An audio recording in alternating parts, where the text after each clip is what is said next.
My eyelids fluttered open to unfamiliar silk sheets that whispered against my skin. This wasn't my cramped studio apartment, with its perpetually leaking ceiling and the incessant hum of the broken refrigerator. The air smelled of expensive cologne, sandalwood, and something darker, more dangerous. Nothing like the lavender air freshener I'd sprayed around my apartment before heading out last night. Last night, my 25th birthday. I sat up too quickly, and my head pounded in protest. The room spun briefly before settling into focus. A massive bedroom with floor-to-ceiling windows showcasing the Chicago skyline from what had to be at least 30 floors up. Morning light filtered through partially drawn curtains, illuminating a space larger than my entire apartment. Dark mahogany furniture, a crystal chandelier overhead, and artwork that looked like it belonged in a museum rather than a bedroom. "Happy birthday to me," I whispered, my voice cracking as fragments of memories from the previous night crashed into my consciousness. My friends had insisted on taking me out to celebrate. "Come on, Eliza, you only turned 25 once," Maya had said, already selecting an outfit from my pitiful wardrobe.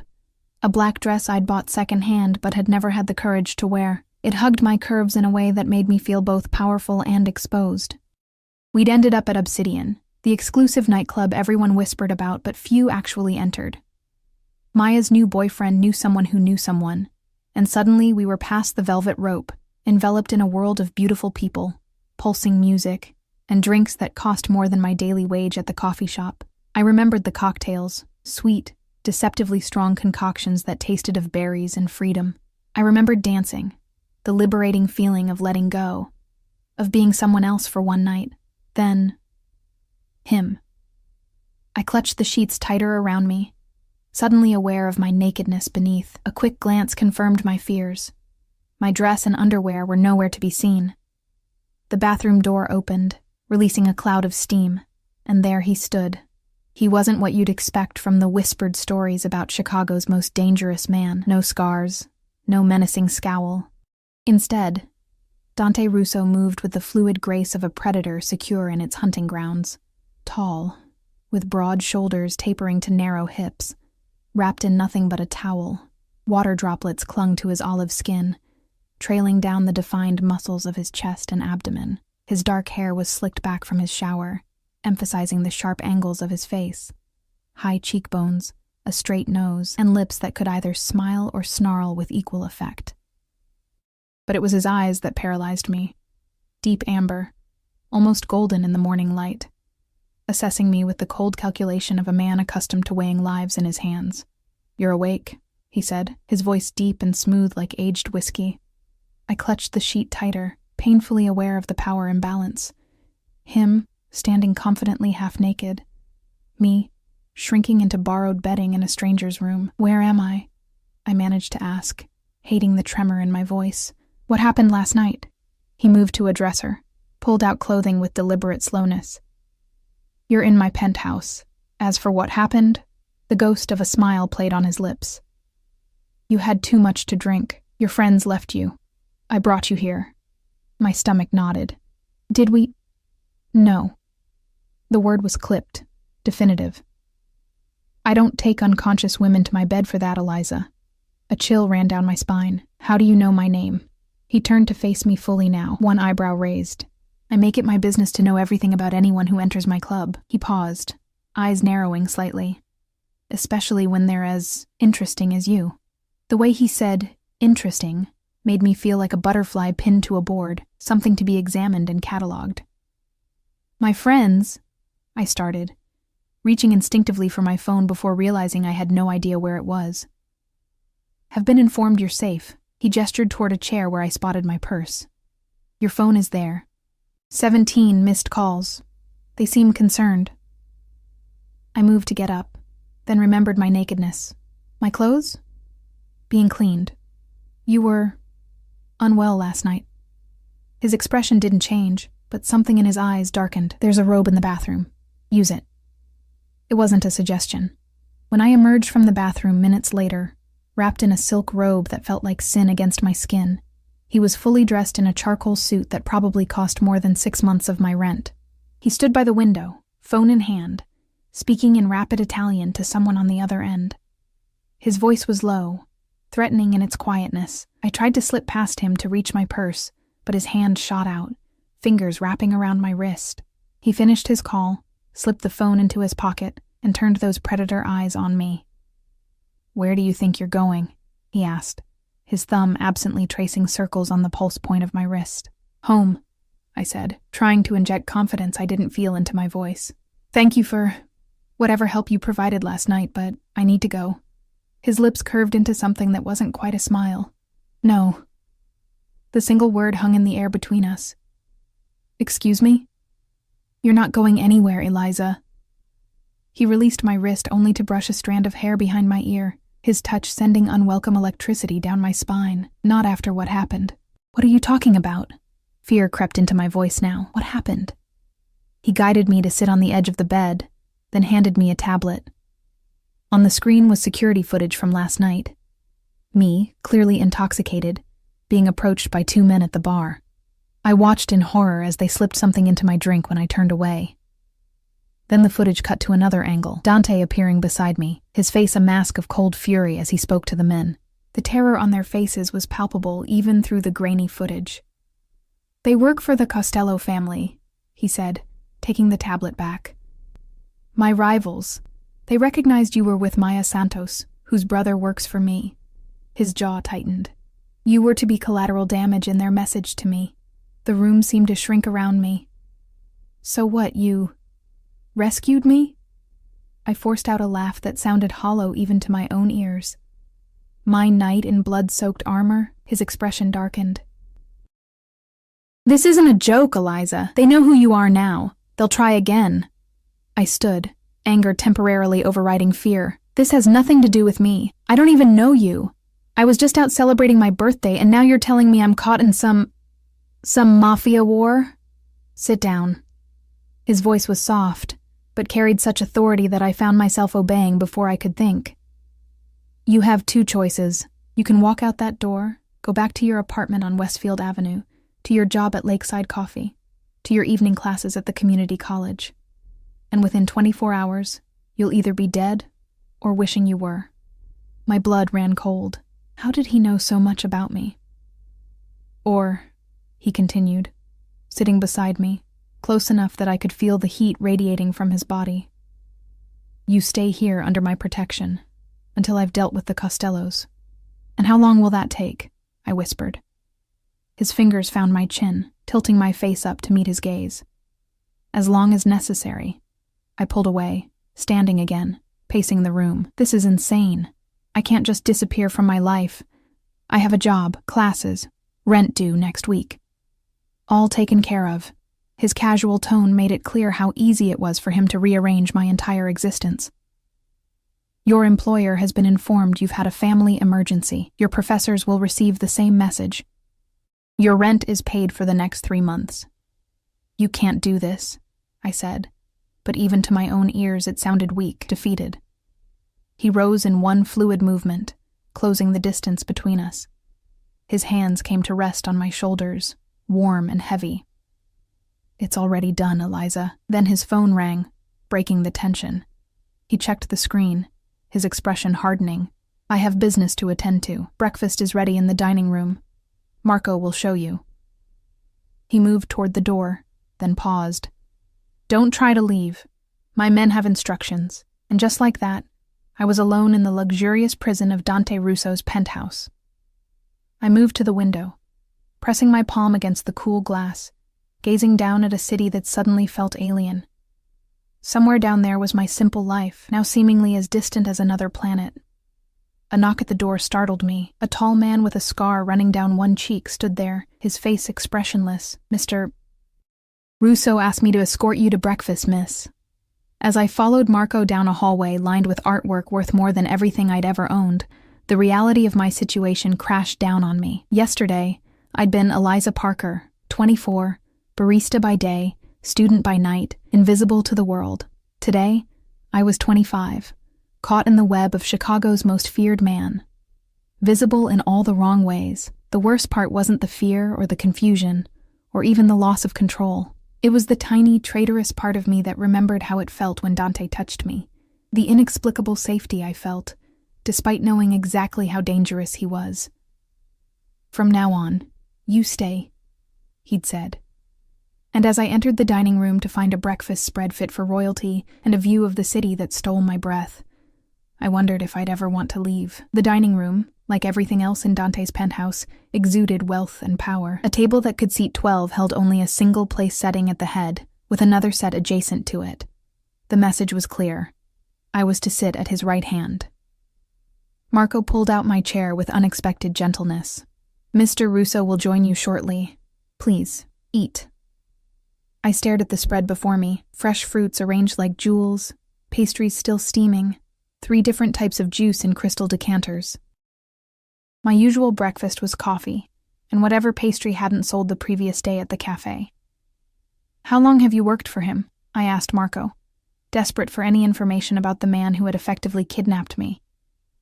Marco's face remained impassive. 10 years, miss." "And is he always like this? Taking strange women home and keeping them prisoner?" Something flickered in Marco's eyes. Amusement, perhaps, or surprise. "Mr. Russo has never brought anyone to the penthouse before. You're the first." He left before I could ask anything else, leaving me alone with that unsettling information. Why me? What made me different? I was nobody. A scholarship girl from the wrong side of town, working 2 jobs to pay for community college. There was nothing special about me. I picked at a croissant, too anxious to feel hunger. Through floor-to-ceiling windows, Chicago sprawled before me, the morning sun glinting off glass skyscrapers. Somewhere down there, Maya was probably frantic, despite whatever message Dante had sent her. I thought of my tiny apartment, my textbooks spread across my second-hand desk, my elderly neighbor, Mrs. Wilson, who I helped with groceries every Sunday. My life wasn't much, but it was mine. The sound of voices in the hallway made me straighten. Dante entered, still on the phone, his expression dark. Behind him followed a woman who made me feel instantly self-conscious in my borrowed robe. She was stunning. Tall, model-thin, with sleek black hair and cheekbones that could cut glass. Her red-bottomed heels clicked against the marble floor as she approached. "Adriana Vega," she introduced herself, extending a manicured hand. "Mr. Russo's attorney." I shook her hand awkwardly, painfully aware of my unbrushed hair and makeup-free face. "Eliza Parker." "Yes, I know." Her smile didn't reach her eyes. "I've spent the morning arranging your sabbatical." Dante ended his call and joined us at the table. "Everything is arranged?" he asked Adriana. "Yes. Ms. Parker's employer believes she's taking family leave for a sick relative out of state. Her professors have been informed similarly. Her apartment will remain as is, with security monitoring." She slid a folder across the table. "The NDA, as requested." "NDA?" I echoed. Dante nodded. "Non-disclosure agreement. Everything you see, hear, or experience while under my protection remains confidential." "Or what? You'll kill me?" I meant it as sarcasm, but the silence that followed was answer enough.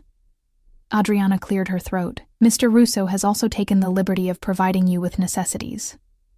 She gestured to Marco, who wheeled in a rack of clothing with price tags still attached, designer labels I'd only seen in magazines. "I selected based on your measurements." "My measurements? How did you—" I stopped, not wanting to know the answer. Dante watched me with those predator eyes. "Is there anything else you require, Eliza?" The casual use of my first name, as if we were friends or lovers, sent a shiver through me. "My freedom?" His lips curved slightly. "Not negotiable. Not yet." Adriana excused herself, leaving us alone. Dante filled his plate, then mine, ignoring my protest that I wasn't hungry. "You need your strength," he said simply. "Eat."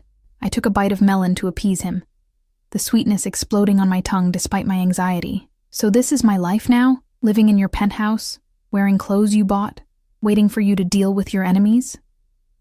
"For now." He ate methodically, his movements precise. Everything about him spoke of control. "There are worse fates, like being drugged by the Costellos." I couldn't keep the bitterness from my voice. "What would they have done to me?" His fork paused halfway to his mouth. "You don't want to know. Actually, I do. If my life is being upended, I deserve to understand why. Dante set down his utensils, his gaze pinning me in place.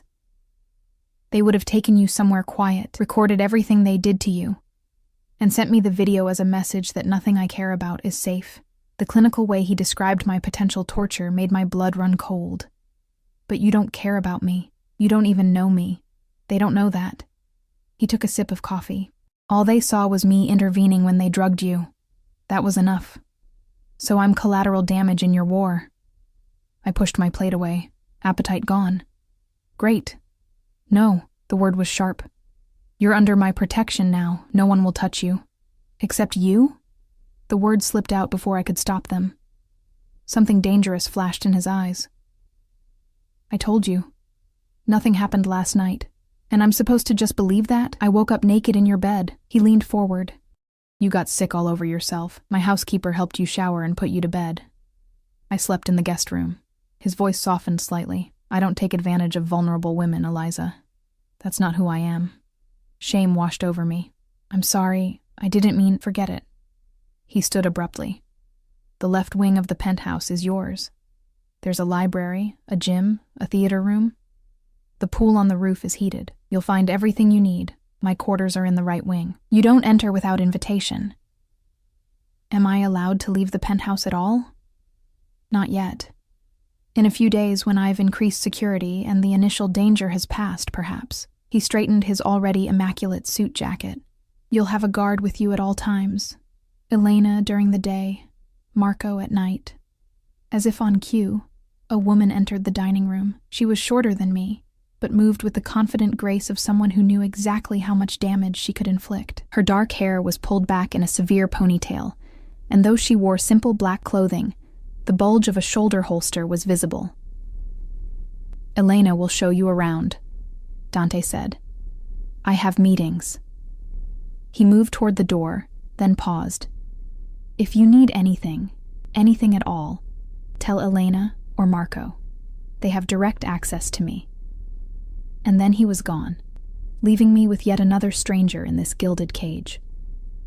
So, you're my babysitter? I asked Elena, unable to keep the edge from my voice. She raised an eyebrow. I'm a former Special Forces operator with training in 16 different combat styles. I've kept alive diplomats, whistleblowers, and witnesses in active war zones. A small smile. But sure, call me your babysitter if it makes you feel better. I felt properly chastised. Sorry. This is all just... a lot. Her expression softened fractionally. I get it. But trust me, if you're under Dante Russo's protection, you're the safest person in Chicago. She gestured to the clothing rack. Want to get dressed? Then I'll give you the tour.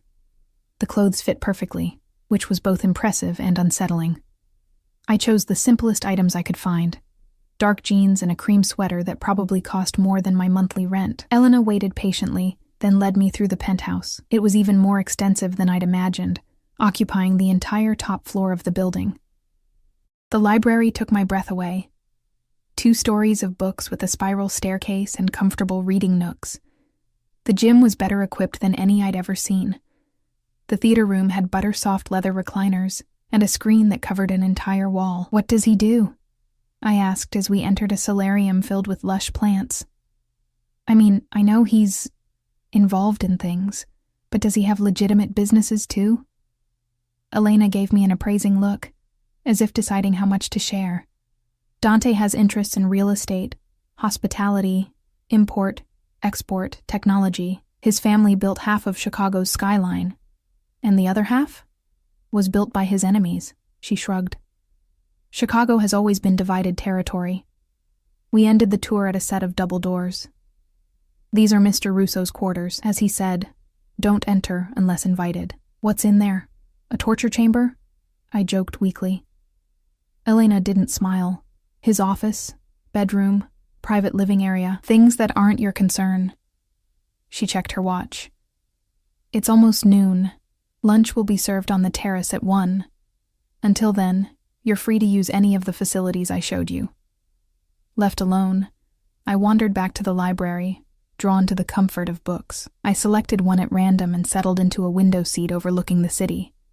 But the words swam before my eyes. my mind too full of questions. Why had Dante really brought me here? Was I truly in danger, or was this some elaborate game? And why did part of me, a part I refused to acknowledge, feel a thrill at being the focus of such a powerful man's attention? Hours passed. I tried reading, explored the penthouse further, even attempted a workout in the gym to burn off my nervous energy.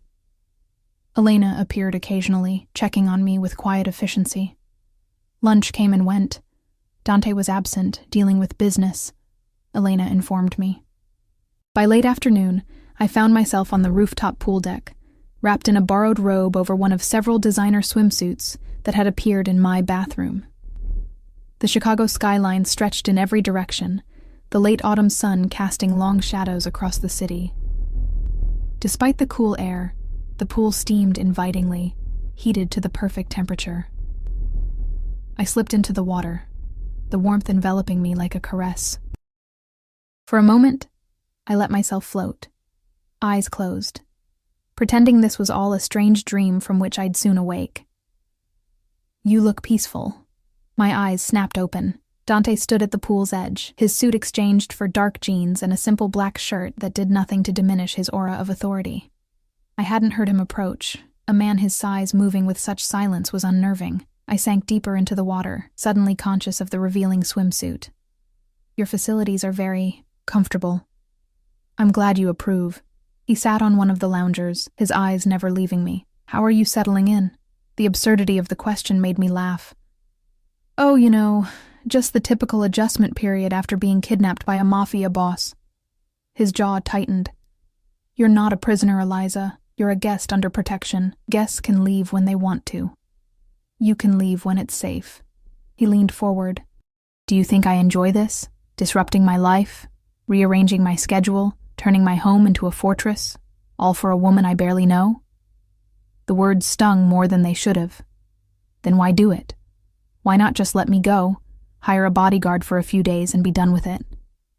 Something flickered in his eyes, an emotion I couldn't identify, because the Costellos would find you, and they would hurt you in ways that would haunt your nightmares for the rest of your life, and they would make me watch. He stood abruptly. "Dinner is at 8. Wear something nice." He turned to leave, but I called after him. "Why something nice? Are you expecting company?" He paused, looking back over his shoulder. "Just you and me, Eliza. I thought we should get to know each other since we'll be sharing this space for a while." The intensity of his gaze made my skin flush with heat that had nothing to do with the water temperature. "Is that an order, Mr. Russo?" A small smile played at the corner of his mouth. "Consider it a request, and call me Dante." As he disappeared back inside, I sank beneath the water's surface, letting it muffle the sound of my pounding heart. Dinner. Alone with the man who had upended my entire existence in less than 24 hours. What had I done to deserve this? And more troublingly, why was I looking forward to it? The dress Elena laid out for me was midnight blue, simple yet elegant, a sheath of silk that fell just below my knees with a neckline that hinted rather than revealed. It wasn't my usual style, but looking in the mirror, I barely recognized myself. My dark hair, normally pulled back in a practical ponytail, fell in soft waves around my shoulders thanks to the expensive products in the bathroom. The minimal makeup I'd applied enhanced rather than masked my features. For a moment, I allowed myself to imagine this was normal, that I was simply getting ready for a dinner date, not a command performance for the man who had taken over my life. A soft knock at the door broke my reverie. Elena entered, her eyes appraising me with a hint of approval. "You clean up well," she said, the closest thing to a compliment I'd received from her. "Thanks to the wardrobe he provided." I couldn't keep the edge from my voice. "Does he do this often? Dress women up like dolls?" Elena's expression hardened slightly. "Mr. Russo doesn't bring women here. Ever. So Marco said, why am I different?" She shrugged. "That's between you and him." She checked her watch. "It's time. I'll escort you." I followed her through the now familiar hallways to a part of the penthouse I hadn't seen on our tour. Double doors opened onto a private dining room, more intimate than the formal one from breakfast. A table for two was set with fine china, crystal, and silver, illuminated by the soft glow of candles. One wall was entirely glass, showcasing the city lights now twinkling in the dusk. Dante stood by the window, a glass of amber liquid in his hand. He turned as we entered, and for a moment, something flashed across his face, something almost like awe. "Thank you, Elena," he said, not taking his eyes off me. "That will be all for tonight." Elena nodded and withdrew, closing the doors behind her. "You look beautiful," Dante said, his voice low. I fought the warmth that spread through me at his words. "The dress helps. It's not the dress." He approached, setting his glass down on the table. Up close, I could smell his cologne, that same intoxicating blend of sandalwood and something darker I'd noticed that morning. "Wine?" I nodded, not trusting my voice. He poured from a decanter, the rich red liquid catching the candlelight. "To new beginnings," he said, raising his glass. I met his toast with reluctance. "Is that what this is? What would you call it? Captivity with good wine?" I took a sip, the complex flavors exploding on my tongue. Despite my situation, I couldn't help a small sound of appreciation. His lips curved slightly. "You like it?" "It's probably worth more than my monthly rent," I admitted. "It's just wine, Eliza, meant to be enjoyed, not venerated." A server I hadn't met before appeared, presenting the first course, something delicate involving scallops. As we ate, Dante asked about my studies, my job, my background. He listened with surprising attentiveness, as if the mundane details of my life actually interested him. "Why community college?" he asked as the main course arrived, perfectly seared duck breast with a reduction that made my taste buds sing. "Your academic record suggests you could have gone anywhere on scholarship." I stiffened. "You investigated me that thoroughly? I told you. I make it my business to know everything about anyone who enters my world." "I didn't exactly enter willingly," I reminded him. His expression darkened momentarily. "Answer the question, please," I sighed, cutting a piece of duck to avoid his gaze. "My mother got sick my senior year. Cancer. I needed to stay close, work to help with medical bills. And your father?" "Left when I was 12. Haven't seen him since." I took another sip of wine, liquid courage. "What about you? I'm guessing you didn't exactly dream of becoming a crime lord as a child." To my surprise, he chuckled. "No. I wanted to be an architect." "Really?" "I was fascinated by buildings, how they could rise from nothing, how they could last centuries." His eyes grew distant. "My father had other plans. You had no choice?" His focus snapped back to me. "We all have choices, Eliza. Some are just harder than others." He refilled my glass. "My father built our family's empire through blood and fear. I've tried to diversify our interests, legitimate businesses, political connections. Still a criminal enterprise at its core. The world isn't black and white, especially in Chicago." His tone was matter-of-fact, unapologetic. "The Russos have controlled this territory for 3 generations. Before us, it was chaos. We bring order. At what cost?" His expression hardened. "Lower than you might think. I don't deal in human trafficking. No drugs in schools. No innocent bystanders." "Except me," I countered. "You stopped being a bystander the moment the Costellos targeted you." His hand covered mine on the table, warm and unexpectedly gentle. "I'm sorry for that." The sincerity in his voice caught me off guard. I pulled my hand away, unsettled by how much I'd wanted to leave it there. "Tell me about the Costellos. Why are they after you?" He considered me for a moment before answering. "Vincent Costello believes I killed his son." "Did you?" "No, Anthony Costello overdosed in one of his own clubs. Vincent couldn't accept that his son was an addict, so he invented a conspiracy." Dante's jaw tightened. "He's been trying to undermine my operations for months, taking out my people, sabotaging shipments. Now, apparently, targeting civilians connected to my associates." "Maya's brother? You said he works for you?" "Carlos Santos runs security at several of my clubs, a loyal employee." His eyes locked with mine. "The Costellos would have used you to send him a message, which would have been a message to me. No one in my organization is safe, not even in their personal lives." The server returned to clear our plates, the interruption giving me a moment to absorb this information. When we were alone again, Dante stood, extending his hand to me. "Come with me." There's something I want to show you. Curiosity overrode caution. I placed my hand in his, allowing him to lead me from the dining room through a part of the penthouse I hadn't seen before. We entered what appeared to be a private study. Walls lined with books, a massive desk of polished wood, leather chairs arranged around a fireplace where flames danced merrily. "This is my sanctuary," he said, releasing my hand. "No one enters without my explicit permission." "Why show me?" He moved to a cabinet, unlocking it with a key from his pocket. "Because I want you to understand." He withdrew a leather-bound portfolio and brought it to where I stood. Inside were drawings, architectural sketches of breathtaking detail and beauty, buildings that soared toward the sky, bridges that arced gracefully across imaginary rivers, homes that seemed to grow from the landscape rather than impose upon it. "You drew these?" I couldn't keep the awe from my voice. He nodded, something almost vulnerable flickering in his eyes. "In another life." They're beautiful." I traced one sketch with my finger, careful not to smudge the lines. "You could have been remarkable." "I am remarkable," he said without arrogance, simply stating fact, just not in the way I once imagined. I looked up at him, truly seeing him for the first time.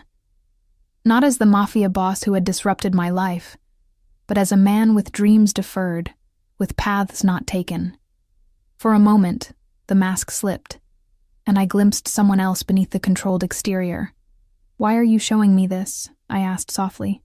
He took the portfolio from my hands, returning it to its cabinet. "Because I want you to know that I understand what it means to have your choices taken away." He turned back to me. "I don't enjoy keeping you here against your will, Eliza, but I would enjoy your death even less." Something in his voice, a rawness, an honesty, made my heart race.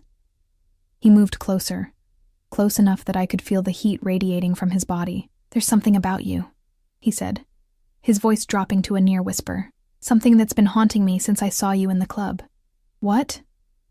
The word was barely audible. His hand came up to cut my cheek, thumb brushing across my lower lip. "Innocence, strength, beauty without artifice." His eyes darkened. "Do you know how rare that is in my world?" I should have pulled away, should have reminded him that I was here under duress, that whatever attraction flickered between us was tainted by the circumstances. Instead, I leaned into his touch, my body betraying my mind's objections. "Dante," I breathed, not sure if I was asking him to stop or to continue. The decision was made for us when a sharp knock sounded at the door. Dante stepped back, his expression closing like a shutter. "Enter," he called, his voice perfectly controlled once more. Marco appeared, his face grim. "Sir, there's a situation that requires your immediate attention." Dante's posture changed instantly, tension radiating from every line of his body. "What happened?" "The Costellos. They hit the warehouse on Fulton." A muscle ticked in Dante's jaw. "Casualties?" "2 of our men, critically injured. The shipment is gone." "Get the car ready. Call Adriana and tell her to meet us there." Dante turned to me, his eyes now cold and distant. "I have to go. Elena will escort you back to your quarters." As if summoned, Elena appeared at the door behind Marco. Dante moved to leave, then paused, returning to where I stood frozen.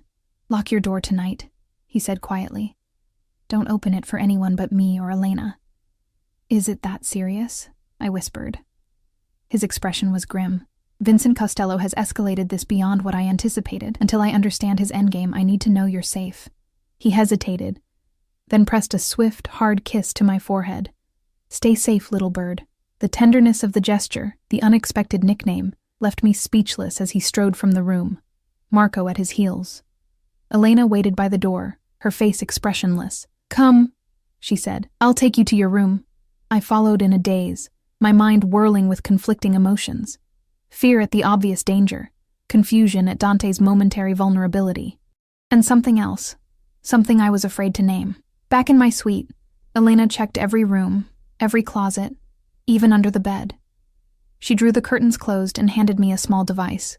"Panic button," she explained. "Press it if anything happens, anything at all." What could happen? I asked, unable to keep the tremor from my voice. Her expression softened slightly. Probably nothing, but Mr. Russo doesn't take chances, especially with... She stopped abruptly. With what? She shook her head. Get some rest. I'll be right outside your door all night. After she left, I changed out of the beautiful dress, hanging it carefully in the closet. In silk pajamas that felt like water against my skin, I sat on the edge of the massive bed, staring at the panic button in my hand. 24 hours ago, I had been celebrating my birthday, blissfully unaware of Dante Russo's existence. Now I was in his home, under his protection, and despite every rational thought screaming against it, I couldn't stop thinking about how his hand had felt against my cheek, how his eyes had darkened when he looked at me. A message alert from the tablet on the nightstand startled me. I picked it up to find a text from a number simply labeled D. Sleep well. We'll talk in the morning. You're safe. 3 simple sentences that shouldn't have comforted me but somehow did. I typed back before I could think better of it. Be careful. The response came instantly. Always am, little bird. Always am. I set the tablet aside and crawled beneath the luxurious sheets. Outside my locked door, Elena stood guard.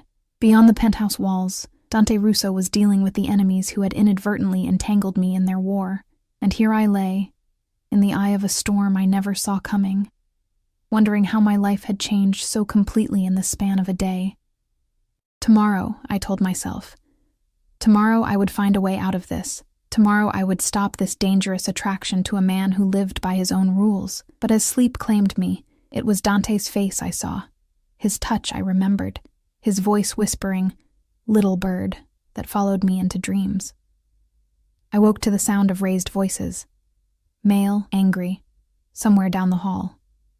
Blinking sleep from my eyes, I checked the time on the tablet. 6:38 a.m. Gray morning light filtered through a gap in the curtains, casting the unfamiliar room in shadow. The voices grew louder. I slipped from bed, pulling on the silk robe that matched my pajamas, and moved cautiously to the door. With my ear pressed against it, I could just make out the words. Completely unacceptable. That was Dante, his normally controlled voice tight with fury. We had no warning. An unfamiliar male voice. That's your job, Nico. To anticipate. To have contingencies. They had inside information. Someone talked. A crash, like something being thrown. Find out who. Today. And the girl? She's still a liability. She's not your concern.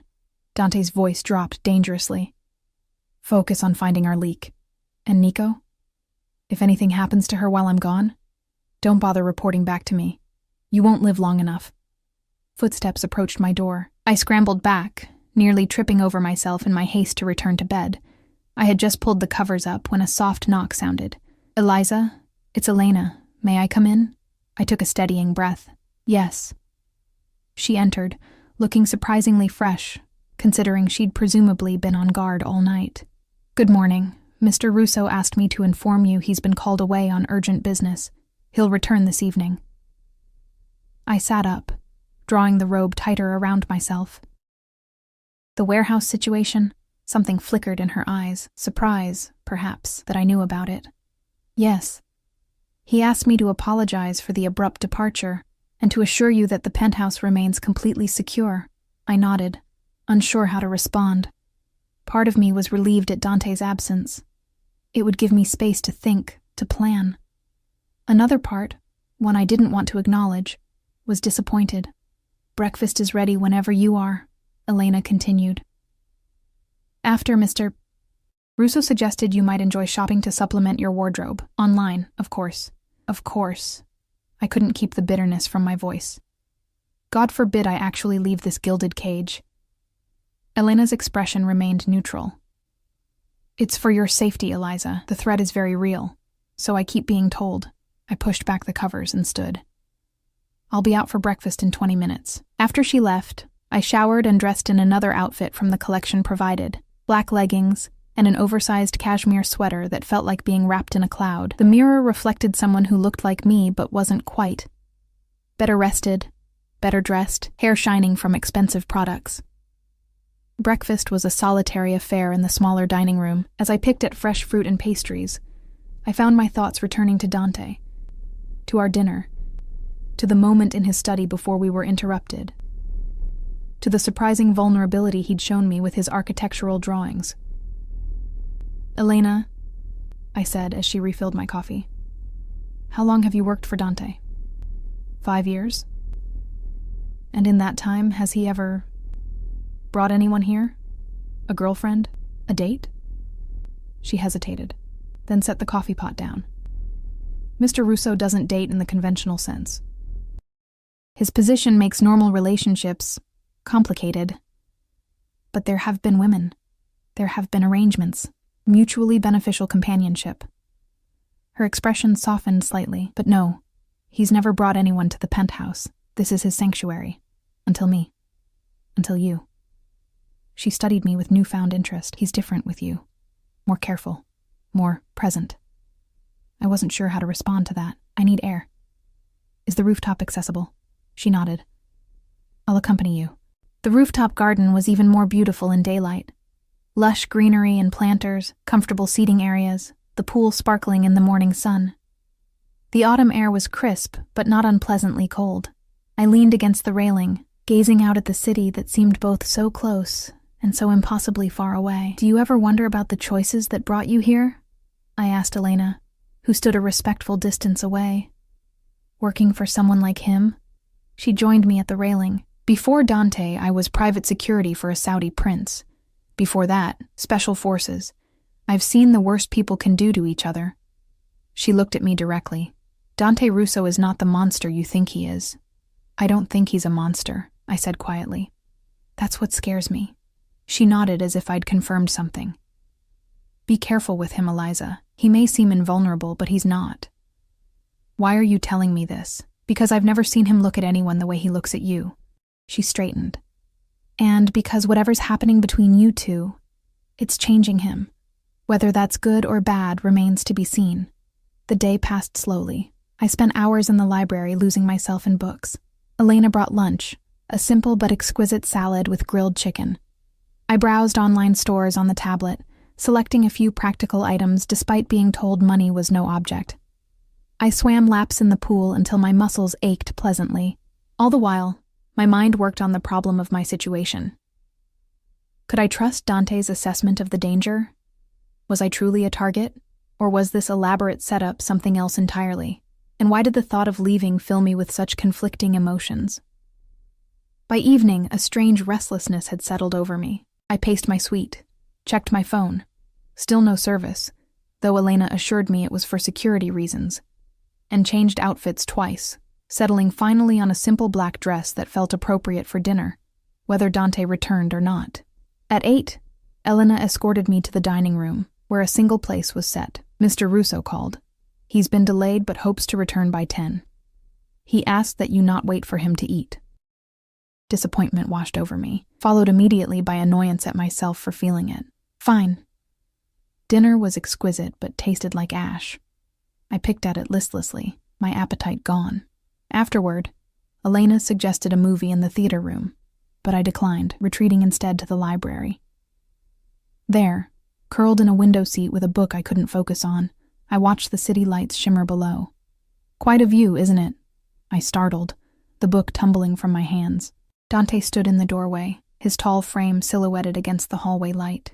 He looked exhausted, a day's worth of stubble darkening his jaw. His suit was immaculate as always, but there was tension in his shoulders, a tightness around his eyes. "You're back," I said unnecessarily, rising from my seat. He entered the library, closing the door behind him. "I told you I would be. Elena said you were delayed. It was a complicated day." He moved to a cabinet in the corner, pulling out a decanter and 2 glasses. "Drink?" I nodded, watching as he poured amber liquid into both glasses, handing one to me. Our fingers brushed in the exchange, sending an involuntary shiver up my arm. "To surviving another day," he said, raising his glass. I met his toast. "That bad?" He took a long swallow before answering. "The Costellos are making their move. 3 of my businesses hit in 24 hours. They're testing my defenses, looking for weaknesses. And did they find any? His eyes met mine over the rim of his glass. 1. The intensity of his gaze made my heart race. Me? They know I have you here. They know I'm protective of you. I set my glass down with shaking hands. How? How could they possibly know that? Because I have a traitor in my organization. His voice was flat, emotionless. Someone close enough to know about you, to see how I've reacted to your presence here. And how have you reacted? I asked, my voice barely above a whisper. He moved closer, close enough that I could smell the familiar sandalwood cologne mingled with something new. Smoke, perhaps, or gunpowder. Not as I should have. What does that mean? His hand came up to cup my cheek, thumb brushing across my cheekbone. It means I should have kept my distance. Should have assigned you security and put you in a safe house across town. Should have treated you like any other innocent bystander caught in the crossfire. My breath caught in my throat. Why didn't you? Because from the moment I saw you in that club, something in me recognized something in you. His voice dropped lower, intimate. Something I didn't even know I was looking for until I found it. I should have stepped away. Should have reminded him, and myself, that I was here against my will, that whatever attraction sparked between us was built on a foundation of coercion and fear. Instead, I leaned into his touch. Dante. I whispered, his name a question and an answer all at once. He closed the distance between us, his lips finding mine in a kiss that started gentle but quickly blazed into something more urgent, more demanding. His hand slid down to my waist, drawing me against him as mine found their way to his shoulders, feeling the solid strength beneath expensive fabric. For a moment, the world narrowed to just this, his mouth on mine, the heat building between us, the strange sense of rightness despite everything wrong about the situation. Then reality crashed back. I pulled away, breathing hard. This is insane. You're keeping me prisoner, and I'm kissing you like what? He challenged, his eyes dark with desire. Like Stockholm Syndrome is setting in, I said bitterly, putting distance between us. This isn't real, Dante. It can't be. Not when I'm here against my will. He ran a hand through his hair, frustration evident in every line of his body. What if you weren't? What? What if you could leave? Right now. Walk out the door. Go back to your apartment, your job. Would you? Your life. The question caught me off guard. Would I? After the danger he'd described, after the connection we'd formed, after experiencing even a taste of his world, could I simply return to my ordinary existence? I don't know, I admitted finally. He nodded as if my answer confirmed something. The Costellos made another move today. They took Maya. The blood drained from my face. What? No, is she? She's alive, he assured me quickly. They sent proof of life, along with a message. His jaw tightened. They want to trade Maya for you. The room seemed to tilt beneath my feet. I gripped the back of a chair for support. So that's why you're asking if I'd leave. You're considering it. No, the word was sharp, definitive. I will never hand you over to them. Never. But Maya will be rescued. Tonight, I have a team in place. He moved toward me again, taking my hands in his. But I need you to understand the severity of the situation now. This isn't just about a message anymore. They specifically want you. Why? I'm nobody because they've realized what I've been trying to deny. His grip tightened on my hands. That I care about what happens to you, more than I should. The admission hung in the air between us, weighted with implications neither of us seemed ready to fully acknowledge. If anything happens to Maya because of me, it won't. His voice was ironclad with certainty. But I need you to promise me something, Eliza. Promise you won't do anything reckless. Don't try to offer yourself in exchange. Don't try to contact the Costellos. Trust me to handle this. I searched his face, looking for deception, for manipulation, for anything that would justify the distrust that logic told me I should feel. Instead, I found only fierce determination and something else. Something that looked dangerously like tenderness. I promise, I whispered. Relief washed over his features. He raised my hands to his lips, pressing a kiss to my knuckles. Thank you. He released me, stepping back. You should get some rest. Marco will be outside your door tonight. I have to go oversee the rescue operation. Will you tell me when Maya's safe? He nodded. No matter the hour. As he turned to leave, I called after him. Dante, be careful. He looked back, a small smile softening his features. For you, little bird, I will be. After he left, I paced my suite, too agitated to sleep. Maya kidnapped because of me, because the Costellos had somehow recognized that I meant something to Dante, and that he meant something to me. The realization was both terrifying and exhilarating. Hours passed. I tried reading, tried watching television, even tried a hot bath, but nothing could calm my racing thoughts. Finally, exhausted, I curled up on the bed, still fully dressed, clutching the tablet that was my only link to Dante. I must have dozed off, because the soft chime of a message jolted me awake. The tablet screen glowed in the darkness. She's safe. Minor injuries, but nothing serious. Operation successful. Home soon. Relief flooded through me. I typed back, "Thank you." 3 dots appeared as he typed a response. "Sleep now, little bird. Tomorrow we talk about what happens next." What happens next? The words echoed in my mind as I changed into pajamas and slipped beneath the covers. What could happen next in this strange, dangerous world I'd stumbled into? And more troublingly, why was I no longer certain I wanted to leave it? As sleep claimed me once more, I wondered if 25 would prove to be the year everything changed, the year I stopped being invisible Eliza Parker and became something. Someone else entirely. Someone worthy of a man like Dante Russo's attention. Someone brave enough to face the dangers that came with it. And whether that transformation would be my salvation or my destruction remained to be seen. Morning arrived with a gentle knock at my door. I opened my eyes, disoriented for a moment before remembering where I was and everything that had happened. The events of the previous night came rushing back. Dante's kiss, the news about Maya, the late-night message confirming her rescue. "Eliza? It's Elena.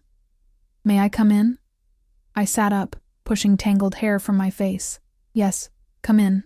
Elena entered, carrying a tray. "Mr. Russo thought you might prefer breakfast in your room this morning." She set the tray on the bedside table. Fresh coffee, pastries, fruit, and a single red rose in a slim crystal vase.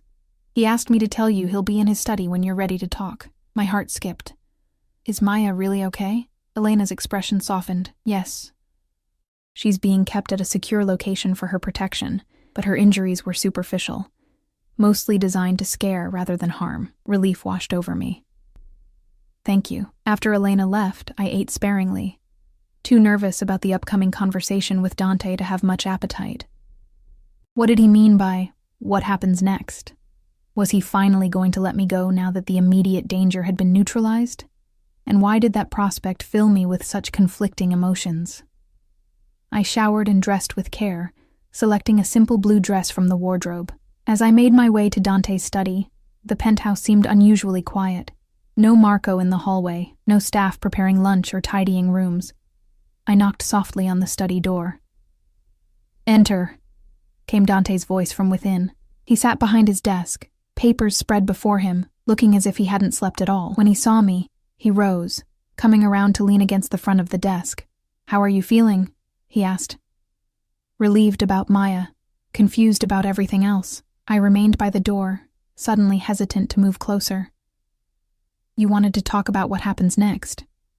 He nodded, gesturing to one of the leather chairs. "Please, sit." I perched on the edge of the chair while he returned to his position against the desk, arms folded across his chest. For a moment, he simply looked at me, his expression unreadable. "The situation has changed," he finally said. "Vincent Costello reached out this morning. He wants to meet." "With you?" "With both of us." My blood ran cold. That's insane. After what they did to Maya, he claims that was a rogue action by his lieutenant, not sanctioned by him. Dante's jaw tightened. I don't believe him, but the invitation presents an opportunity. What kind of opportunity? To end this. To negotiate a truce. He moved to sit in the chair beside me, leaning forward, elbows on his knees. "Eliza, I can't keep you locked away here forever, and I can't guarantee your safety if you return to your normal life while this conflict continues. So you want me to meet with the man who kidnapped my friend and wanted to trade her for me?" I couldn't keep the disbelief from my voice. "I want this war to end before more innocent people get hurt." His eyes locked with mine. "And I want you to be safe." Something in his voice made my heart race. "Why do you care so much? You barely know me." He reached out, taking my hand in his. "That's not true anymore, is it? These past days, I've come to know you better than I know most people I've spent years with." I couldn't argue with that. Despite the circumstances, there had been an intensity to our interactions, a depth of connection that normally took months to develop. "When is this meeting?" I asked. "Tonight. Neutral territory. A restaurant owned by the Petrov family. They'll ensure everyone's safety." His thumb traced circles on my palm. "You don't have to do this. I can find another way." "What exactly would happen at this meeting?" "Vincent wants to see you, to confirm you're unharmed and here of your own free will." I raised an eyebrow. "Am I here of my own free will?" His expression grew serious. "As of this moment, you're free to leave. I've arranged for an apartment across town with security. Or you can return to your own place, also with security. Or..." He hesitated. "You can stay here." The choice I'd been waiting for since waking up in his bed 3 days ago was finally before me, and yet I found myself unable to answer immediately. "Why would Vincent Costello care about my welfare?" I asked instead. Dante sighed, releasing my hand and standing. He moved to the window, looking out over the city. "Because his son, Anthony, the one who overdosed, he was in love with a woman who looks remarkably like you. She disappeared the night he died. The revelation hit me like a physical blow. So when he saw me at the club, he thought you were her at first. Then he realized you couldn't be. You're younger, your mannerisms different." Dante turned back to face me. "But the resemblance is striking enough that seeing you with me, it stirred up old suspicions." "He thinks you killed his son because of this woman?" "He thinks I killed them both." Dante's expression was grim. "I didn't. Anthony overdosed after discovering his girlfriend had stolen nearly $1 million from the Costello accounts and fled.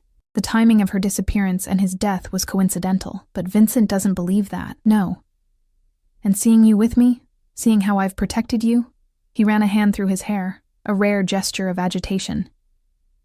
"It's reignited his vendetta." I stood, moving to stand before him. "If I meet with him, look him in the eye, convince him I'm not this woman, it might be enough to make him question his theory. Combined with the evidence I've gathered about Anthony's actual cause of death, it could end this war." His hands came to rest on my shoulders. "But I won't risk you if you're not completely willing." I searched his face, looking for manipulation, for pressure. Instead, I found only concern and something deeper, something that made my heart flutter. "I'll do it," I said. "For Maya. For the other innocent people caught in this crossfire." I took a deep breath. "And for you." Relief washed over his features. He pulled me into an embrace, his arms strong around me, his heart beating steadily against my ear. "Thank you," he murmured into my hair. "I promise, after tonight, you'll be free to choose whatever life you want." Whatever life I wanted. The words echoed in my mind as he held me. 3 days ago, I had known exactly what that was, finishing my degree, building a career, maybe traveling someday when I had saved enough. Now, standing in the arms of a man who lived in a world I barely understood, I wasn't so sure. The rest of the day passed in a blur of preparation. Elena helped me select an outfit appropriate for the meeting, an elegant black dress, conservative yet flattering. Dante briefed me on what to expect, on Vincent Costello's likely questions, on how to comport myself. "Just be yourself," he said as we sat in the living room, going over details one final time. "Vincent needs to see that you're not Sophia. That's who Anthony's girlfriend was. What if he doesn't believe me? He will." Dante's confidence was unwavering. "And I'll be right beside you the entire time." As evening approached, nervous energy thrummed through me. I stood in my bathroom, applying the finishing touches to my makeup, when a soft knock sounded at my bedroom door. "Come in," I called, expecting Elena. Instead, Dante entered, already dressed in an impeccable black suit. He stopped in the doorway to the bathroom, his eyes taking me in from head to toe. "You look beautiful," he said softly. I turned to face him fully. "Will I pass inspection?" Vincent Costello's opinion is irrelevant. He moved closer, reaching out to tuck a strand of hair behind my ear. "But yes, you'll make quite the impression." "Dante?" I hesitated, unsure how to articulate the swirl of emotions inside me. "After tonight, when this is over." He placed a finger against my lips, silencing me. "One step at a time, little bird. Let's get through tonight first." The restaurant was as elegant as I had expected. Old-world luxury with heavy draperies, crystal chandeliers, and staff who moved like ghosts between tables. We were escorted to a private dining room where two men already waited. One, clearly Vincent Costello, was in his 60s, silver-haired and distinguished in a way that belied his criminal enterprises. The other was younger, likely in his 30s, with a hard face and watchful eyes. A bodyguard, undoubtedly. "Dante," Vincent said, rising as we entered. His eyes immediately fixed on me, widening slightly before his expression settled into careful neutrality. "And this must be the young lady I've heard so much about." "Eliza Parker," Dante said, his hand at the small of my back both protective and steadying. "Eliza, this is Vincent Costello." Vincent extended his hand to me. After a momentary hesitation, I took it. His grip was firm but not threatening. "A pleasure to meet you, Mr. Costello," I said, my voice steadier than I felt. "Please sit." He gestured to the table set for 4. "We have much to discuss." The next 2 hours were the most surreal of my life. We dined on exquisite food, drank fine wine, and discussed my life history as if it were the most fascinating topic in the world. Vincent asked about my childhood, my education, my parents, my friends. Each question clearly designed to confirm I wasn't Sophia, whoever she had been. Halfway through the meal, I could see the certainty growing in his eyes. I truly wasn't the woman he had suspected. "And how did you come to be in Dante's care?" he asked finally, swirling the wine in his glass. I glanced at Dante, who nodded slightly, encouraging me to speak freely. "I was celebrating my birthday at his club. Your men drugged my drink, Mr. Costello." I met his gaze directly. Dante intervened. "He saved me." Vincent's eyes narrowed, turning to the younger man beside him. "Is this true, Carlo?" The man shifted uncomfortably. "I received information that she was connected to the Santos family, that taking her would send a message." "Information from whom?" Vincent's voice was dangerously quiet. "Alfonso, sir. He said it came from our source inside Russo's organization." A heavy silence fell over the table. Vincent set down his glass with deliberate care. "I see." He turned back to Dante. "It seems we have both been manipulated, old friend." "So it would appear," Dante agreed, his posture relaxing slightly for the first time all evening. "The question is, by whom?" "Indeed." Vincent's gaze returned to me. "Ms. Parker, I owe you an apology. It seems you were drawn into this conflict through no fault of your own. And my friend Maya, the one your men kidnapped?" A flash of genuine regret crossed his face. "Another unfortunate error in judgment. I assure you, those responsible will answer for it." The conversation turned then to business matters. Territories, shipments, profit-sharing agreements. I sat quietly, Dante's hand occasionally squeezing mine under the table in reassurance. Finally, as dessert was served, Vincent raised his glass. "To peace between our families, and to putting this unfortunate misunderstanding behind us." Dante raised his glass as well. "To peace." As we prepared to leave, Vincent pulled me aside for a moment, his voice low. "You must forgive an old man's suspicions, Ms. Parker. My son's death, it leaves a hole that time does not fill." "I understand," I said, though I couldn't imagine the grief of losing a child. "He cares for you," Vincent continued, nodding toward Dante, who was speaking with the restaurant manager near the door. "I haven't seen him look at anyone that way since, well, in a very long time." Before I could respond, Dante returned to my side, his hand possessively at my waist. "Ready to go?" The ride back to the penthouse was quiet, both of us processing the events of the evening. When we arrived, Dante dismissed the security team for the night, a sign of his confidence that the threat had truly passed. In the elevator, he finally broke the silence. "You were magnificent tonight." I just told the truth. Sometimes that's the hardest thing to do. His eyes met mine. "You have a choice to make now, Eliza. What happens next is entirely up to you." The elevator doors opened directly into the penthouse foyer. I stepped out, moving to the windows that showcased the glittering city below. My city. The one I'd grown up in but never really seen from this vantage point. This world of power and danger and luxury. If I wanted to leave tomorrow, to go back to my apartment, my job, my classes, you'd let me? Yes. He came to stand beside me, not touching me, giving me space. I'd arrange security, of course, at least until we're certain the truce holds. But yes, you could return to your life. And if I didn't want to, I turned to face him. If I wanted something else. His eyes darkened. "What do you want, Eliza?" It was the question I'd been asking myself all day. What did I want? The safe, predictable life I'd had before? Or something new? Something that scared and thrilled me in equal measure? "I want to stay," I said softly. Not as a prisoner, not as someone under protection, but as someone making a choice. He moved closer, his hand coming up to cut my cheek. "And what choice are you making, little bird?" "I'm choosing you." The words felt right as they left my lips, as if I'd been waiting to say them since the moment I first saw him. "I know it's fast. I know it's complicated. I know your world is dangerous.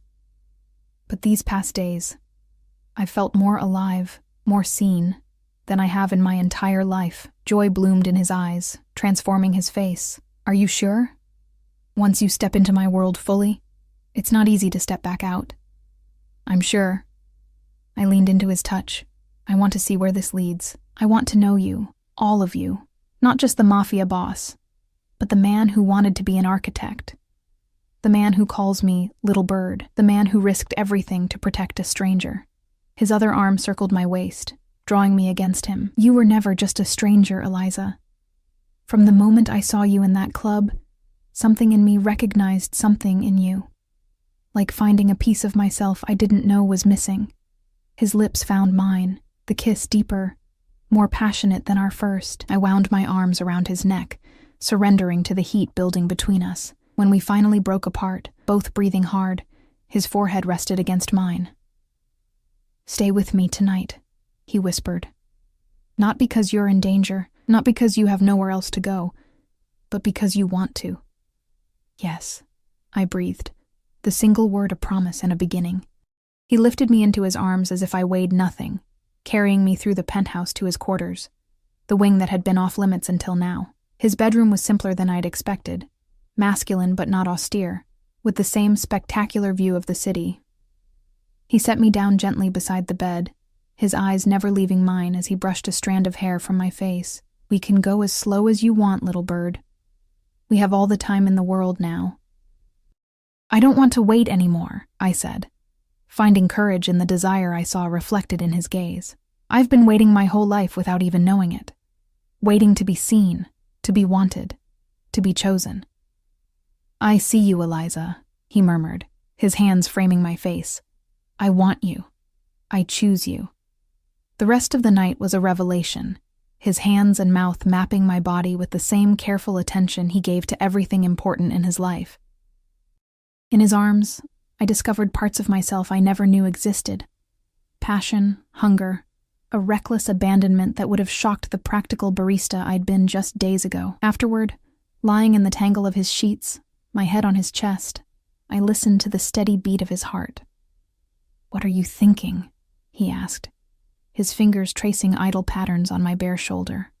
That life can change so completely, so quickly. I propped myself up on one elbow to look at him. "A week ago, I didn't even know you existed. Now I can't imagine my life without you in it." He smiled, tucking my hair behind my ear. "On your 25th birthday, you woke up in the Mafia boss's bed." And he said, "From now on, you stay." I finished, smiling back at him. Was it really so terrible, being kept here? I pretended to consider. The food was good. The clothes were nice. The company, I trailed a finger down his chest. Well, the jury's still out on that. He growled playfully, rolling me beneath him. Is that so? I laughed, wrapping my arms around his neck. I suppose I could be persuaded to give a favorable verdict. His expression grew serious. I want you to know what you're choosing, Eliza. My world isn't always like this. Luxury and fine dining and peaceful resolutions. There will be danger. There will be difficult decisions. There will be aspects of my business that might shock you. I know. I touched his face, feeling the stubble rough against my palm. I'm not naive. I understand that loving you comes with complications. Loving me? He repeated, his eyes searching mine. Yes. I didn't try to take it back or qualify it. I love you, Dante Russo. God help me, but I do. The smile that spread across his face was like the sun breaking through clouds. And I love you, Eliza Parker. I think I have since that first night, when you looked at me across that crowded club, not knowing who or what I was, just seeing me. He kissed me again, tender now, rather than passionate. When he pulled back, there was a new lightness to him, as if some burden had been lifted. So what happens tomorrow? I asked. Do I move in permanently? Do I finish school? Do I keep working at the coffee shop? He chuckled, rolling to his side and pulling me against him. Whatever you want, little bird. Finish your degree. I'll make sure your schedule accommodates classes. Work if you want to, or don't. The penthouse is yours as much as mine now. I think I want to finish school, I said after a moment, but maybe switch to architecture. His eyebrows rose in surprise. Architecture. I nodded. Someone showed me some beautiful drawings recently. Made me realize there's something special about creating spaces for people to live in, to experience. His arms tightened around me. I could teach you.